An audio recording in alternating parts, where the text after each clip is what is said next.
नमस्कार दोस्तों, progressive classes में आपका स्वागत है। इस वीडियो में हम यूपी ट्रिपल एससी वीडियो री एग्ज़ाम का प्रैक्टिस सेट 1 करेंगे। इस प्रैक्टिस सेट में जीएस और करंट से रिलेटेड प्रश्न होंगे। इसमें कुल 50 प्रश्न हैं। स्टार्ट करने से पहले जिन लोगों ने भी चैनल को सब्सक्राइब नहीं किया है वो चैनल को सब्सक्राइब कर ले और बेल आइकन प्रेस कर ले। तो स्टार्ट करते हैं। पहला क्वेश्चन, एपीकल्चर एक वैज्ञानिक विधि है जो उत्पादन से संबंधित है। तो एपीकल्चर किसके उत्पादन से संबंधित है? तो यह शहद के उत्पादन से संबंधित है। रेशम के उत्पादन को कहा जाता है सेरीकल्चर, सेरीकल्चर कहा जाता है। विटीकल्चर एक होता है। विटीकल्चर जो है वो अंगूर उत्पादन के लिए विटीकल्चर का प्रयोग किया जाता है। इसी तरह पीसीकल्चर, पीसीकल्चर जो है मछली उत्पादन से संबंधित है। तो इनको भी आप याद रखेंगे। नेक्स्ट क्वेश्चन को देखते हैं। ऋग्वेद संहिता का 9वां मंडल पूर्णतः किसको समर्पित है? तो ऋग्वेद का जो 9वां मंडल है वह सोम और इस पे पर नामांकित देवता पर आधारित है। तो ये जो सोम होता है, सोम एक प्रकार का रस होता है और यह जो है पौधे से निकाला जाता है। और यह सोम जो रस है वो हिमालय के मुजवंत पर्वत शिखर पर यह सोमरस प्राप्त होता था। और इस सोमरस का जो प्रयोग है धार्मिक उत्सवों में इसका प्रयोग किया जाता था। ऋग्वेद का जो 3रा मंडल है वह सूर्य देवता से संबंधित है, जबकि ऋग्वेद का जो 10वां मंडल है वह जो है चतुस्वर्ण यानी 4 वर्ण ऋग्वेद में संबंधित है, जो कि 10वां मंडल में है, जिसमें ब्राह्मण, क्षत्रिय, वैश्य और शूद्र होते थे। तो यह जो है 10वें मंडल में है, तो इसको भी याद रखिएगा। नेक्स्ट क्वेश्चन को देखते हैं। जनगणना 2011 के अनुसार निम्नलिखित राज्यों में से किस राज्य में पुरुष तथा महिला साक्षरता दर में अधिकतम अंतर है? तो जो अधिकतम अंतर है इसमें जो है निम्नलिखित में दे रखा है, तो वह उत्तर प्रदेश में है। उत्तर प्रदेश में जो है देख लेते हैं कि इसमें पुरुष और महिला की साक्षरता कितनी है। तो उत्तर प्रदेश में जो पुरुष साक्षरता है वह 77.3% है और महिला साक्षरता जो है उत्तर प्रदेश में वह है 59.1%। तो इसमें जो है सबसे ज़्यादा अंतर है। केरला में जो टोटल साक्षरता है वह 94% है। मिज़ोरम में जो है सेकंड नंबर पे आता है, वो 91% साक्षरता है। गुजरात में जो है 78% साक्षरता है। तो सबसे ज़्यादा डिफरेंस जो है इनमें से है वो उत्तर प्रदेश में है। नेक्स्ट क्वेश्चन को देखते हैं। वह स्तंभ जिसमें अशोक ने स्वयं को मगध का सम्राट बताया है। तो अशोक ने किस स्तंभ में बोला गया था कि मगध का वह सम्राट है? तो यह जो है भाब्रू स्तंभ में खुद को वह सम्राट बताया था। इसमें जो है भाब्रू बैराट बोलते हैं इसको, भाब्रू बैराट अभिलेख था, जो कि राजस्थान में। सबसे पहले बात ये देख लीजिए कि यह राजस्थान में था। और इसमें एक वर्ड यूज होता है देवानम प्रियदर्शिनो, अर्थात मगध का राजा जो है प्रियदर्शी के नाम से जाना। नेक्स्ट क्वेश्चन पे आते हैं। दक्षिण गंगोत्री स्थित है। दक्षिण गंगोत्री कहाँ स्थित है? तो यह जो है अंटार्कटिका में यह स्थित है। ऑप्शन नंबर डी हो जाएगा आंसर। यह जो है दक्षिण गंगोत्री जो है यह एक शोध स्टेशन है। यह जो है शोध स्टेशन है।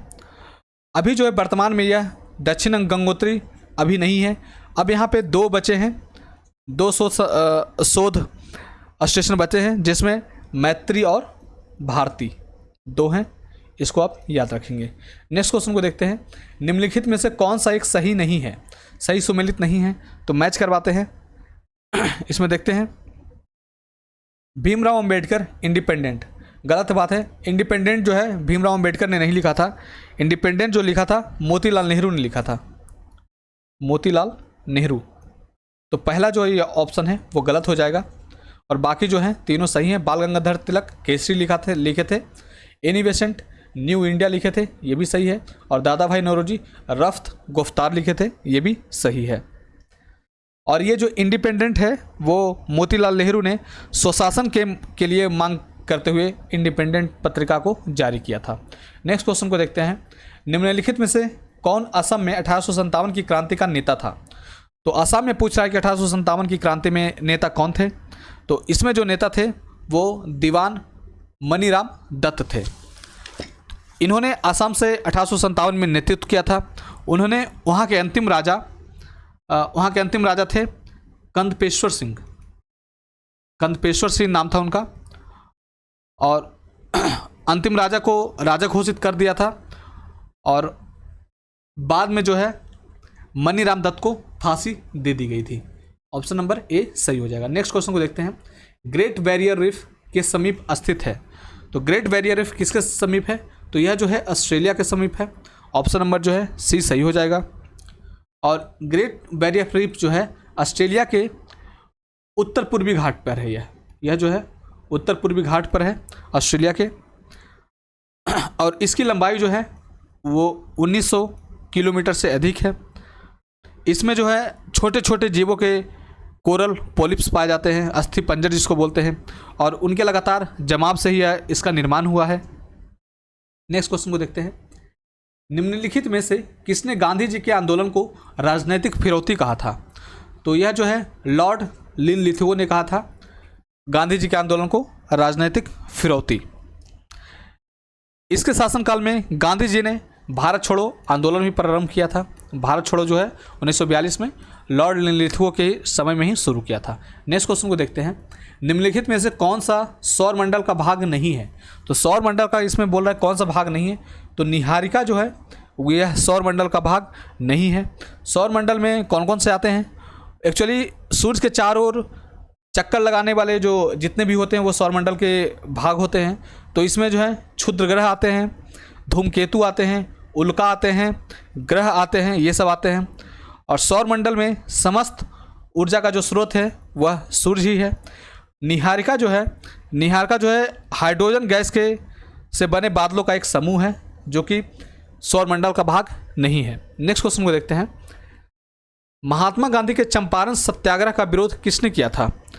तो एनजी रंगा ने जो है इसका गांधी जी के चंपारण सत्याग्रह का विरोध किया था।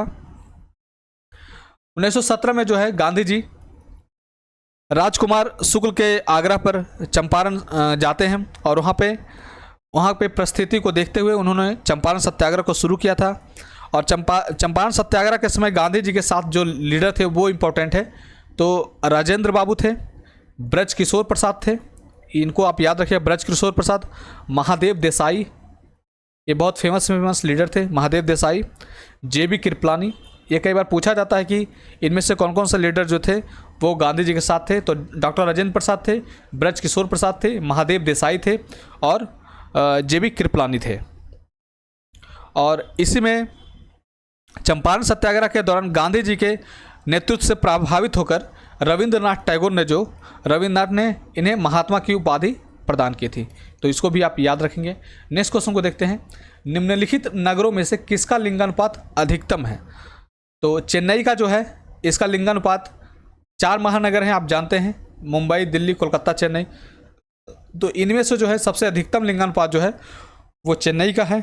चेन्नई का जो लिंगानुपात है 989 है, दिल्ली का जो लिंगानुपात है 868 है, कोलकाता का जो है 908 है, और मुंबई का है 832। तो इसको आप याद रखिएगा। नेक्स्ट क्वेश्चन को देखते हैं, राज्यसभा में होते हैं, राज्यसभा के बारे में क्वेश्चन पूछा जा रहा है कि राज्यसभा में होते हैं। तो राज्यसभा में 250 सदस्य हो सकते हैं मैक्सिमम, 250 सदस्य, जिनमें से 12 सदस्य भारत के राष्ट्रपति द्वारा मनोनीत किए जाते हैं। तो ऑप्शन नंबर जो है सी नंबर सही हो जाएगा।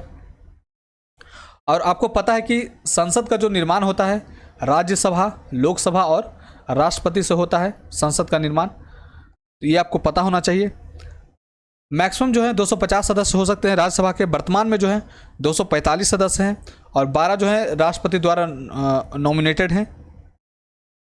नेक्स्ट क्वेश्चन को देखते हैं, राष्ट्रीय सुरक्षा समिति का प्रधान होता है।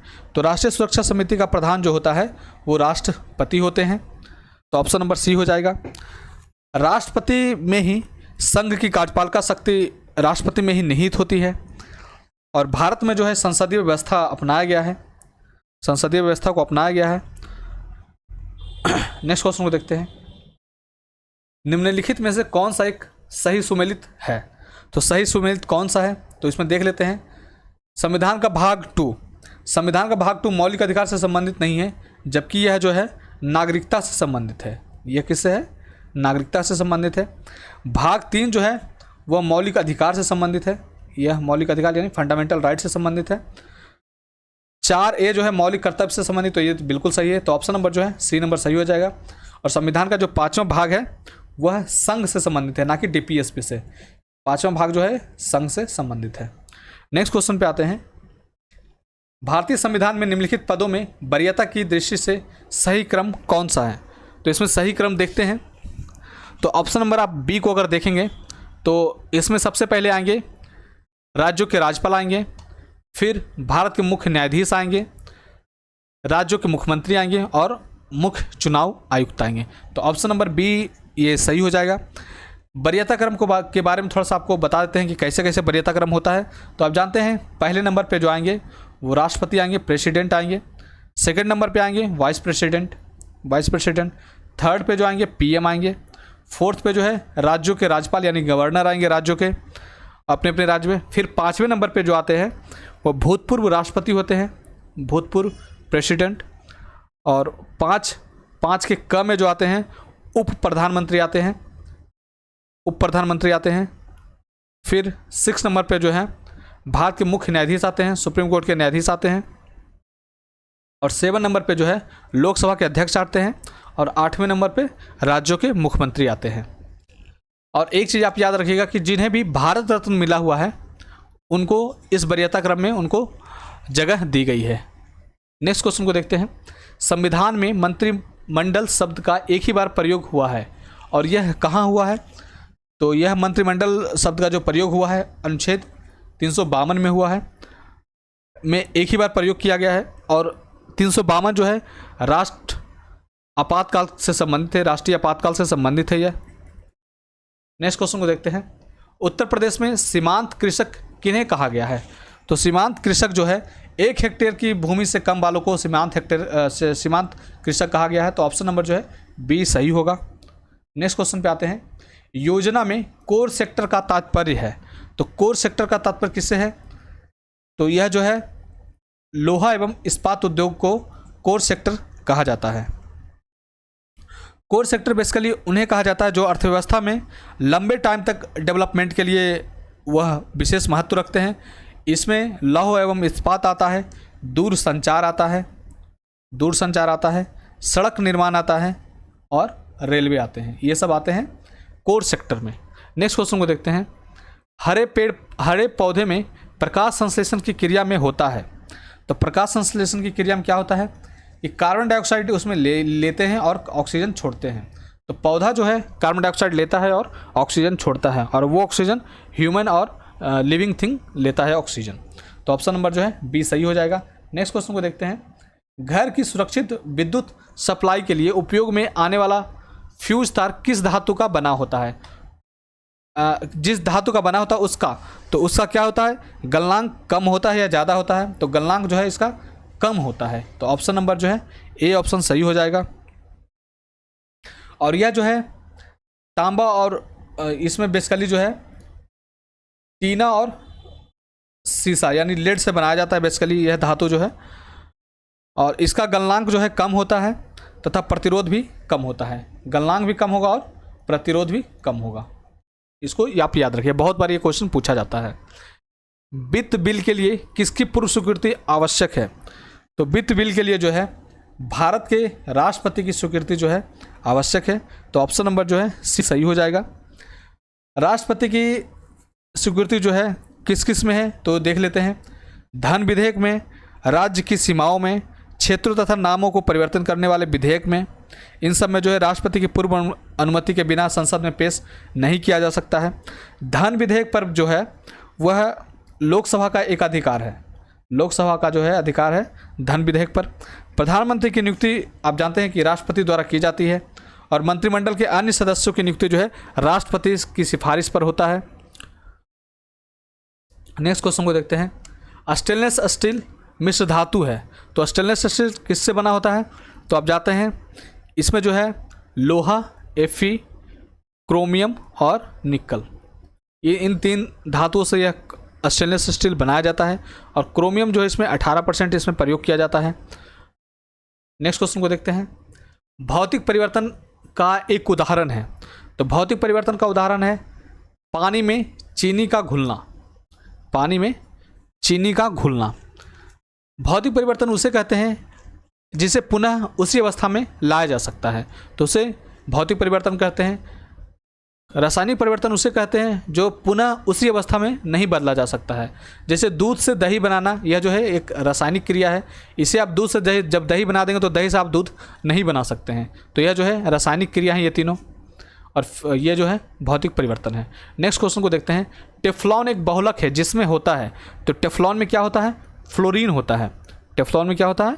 फ्लोरीन होता है। नेक्स्ट क्वेश्चन को देखते हैं। विकास का मुख्य कारक है, तो विकास का मुख्य कारक क्या है?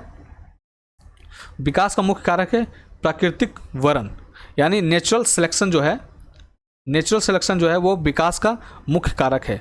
डार्विन के अनुसार जो जीव प्रकृति अनुरूप बदल नहीं पाते हैं और उसके अनुकूल नहीं बन पाते हैं, वे बाद में नष्ट हो जाते हैं।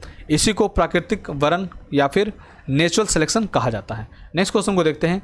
किसी तत्व के परमाणु की दूसरी कक्षा में इलेक्ट्रॉनों की अधिकतम संख्या हो सकती है, तो इसमें आप जानते हैं इसका किसी भी इलेक्ट्रॉनों की अधिकतम संख्या के लिए फॉर्मूला जो आप जानते हैं 2 × n² होता है, यानी द्वितीय कक्षा का पूछ रहा है, यानी 2 × 2⁴ यानी 2 × 4 = 8, तो इसका मैक्सिमम जो है 8 हो सकता है। ऑप्शन नंबर जो है ए हो जाएगा। नेक्स्ट क्वेश्चन को देखते हैं। भोजन के वर्ग में प्रति यूनिट कैलोरी की मात्रा सर्वाधिक होती है, तो प्रति यूनिट कैलोरी की मात्रा किस में ज़्यादा मिलेगी? तो वह मिलेगी वसा में। वसा में जो है 1 ग्राम वसा में जो है 9.3 किलो कैलोरी ऊर्जा प्राप्त होता है। नेक्स्ट क्वेश्चन को देखते हैं। झूमिंग कृषि करते हैं, तो झूमिंग कृषि कौन करते हैं? वो खासी जनजाति लोग करते हैं, इनमें से पूछ रहा है, तो खासी जनजाति जो है वह झूमिंग कृषि करते हैं।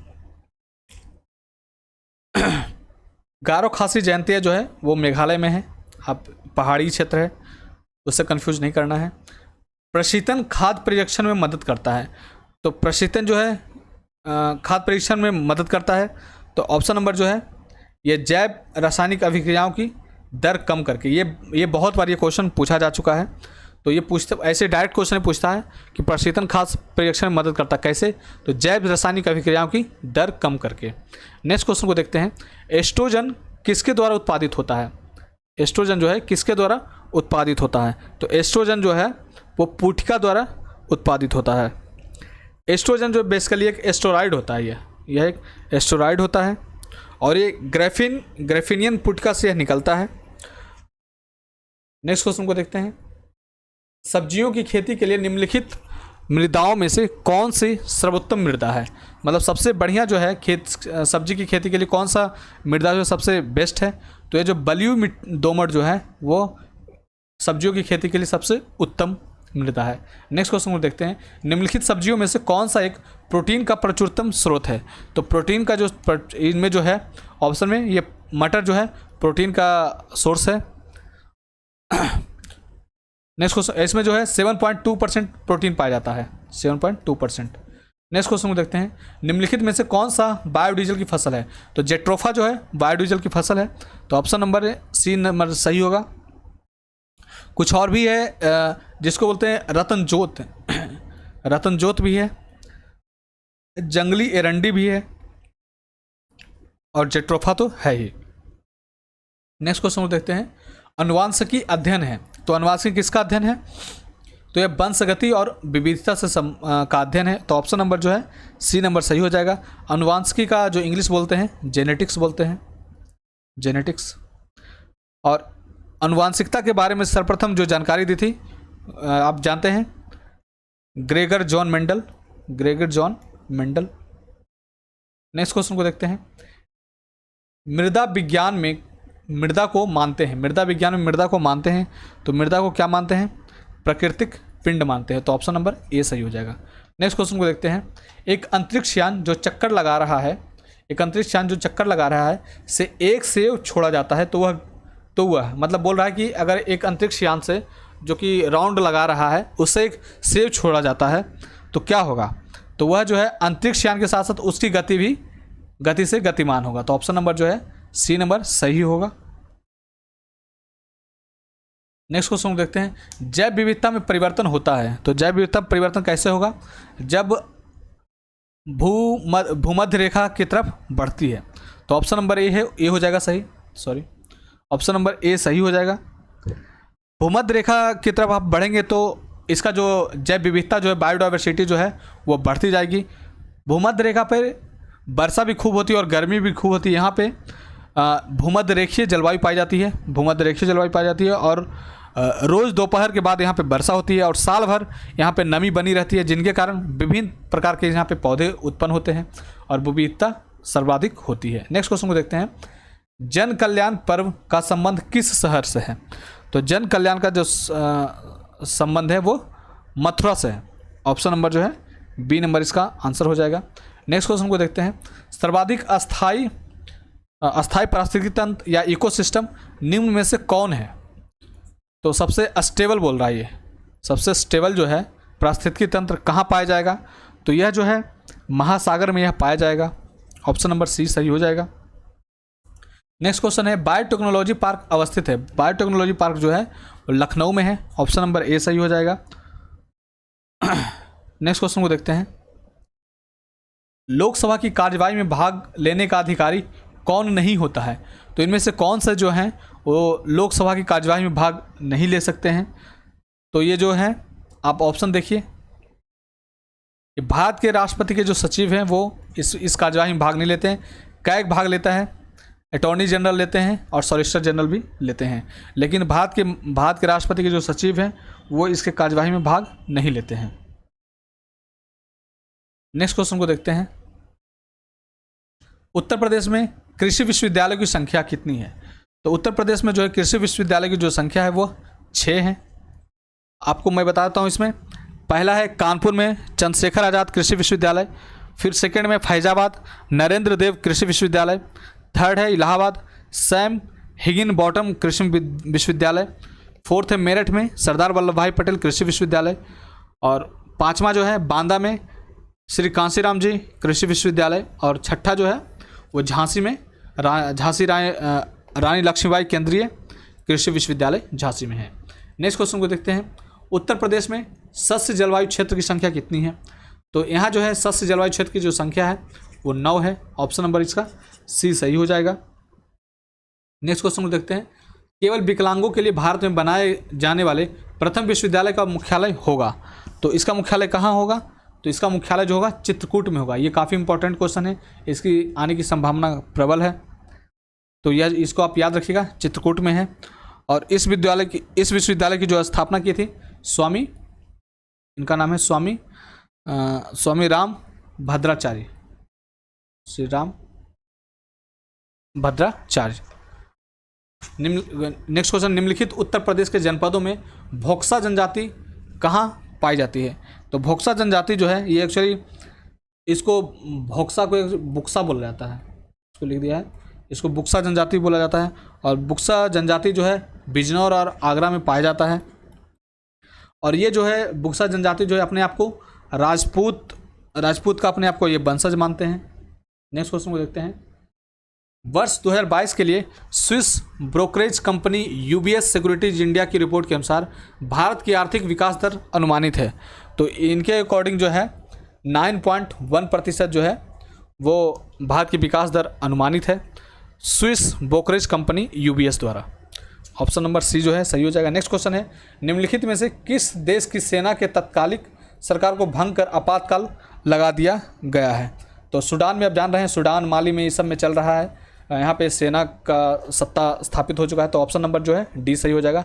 नेक्स्ट क्वेश्चन को देखते हैं, सरकारी स्कूल में किस कक्षा तक के सभी छात्रों के लिए हरियाणा सरकार ने मुफ्त शिक्षा की घोषणा की है, तो यह जो है कक्षा 12 तक के लिए मुफ्त शिक्षा की घोषणा की है। नेक्स्ट क्वेश्चन है, चंद्रगिरी रेलवे स्टेशन कहाँ स्थित है, तो चंद्रगिरी रेलवे स्टेशन जो है वो आंध्र प्रदेश में स्थित है, तो ऑप्शन नंबर इसका बी सही हो जाएगा। आंध्र प्रदेश, चंद्रगिरी रेलवे स्टेशन आंध्र प्रदेश में। इस तरह आज का ये सेशन समाप्त होता है। धन्यवाद।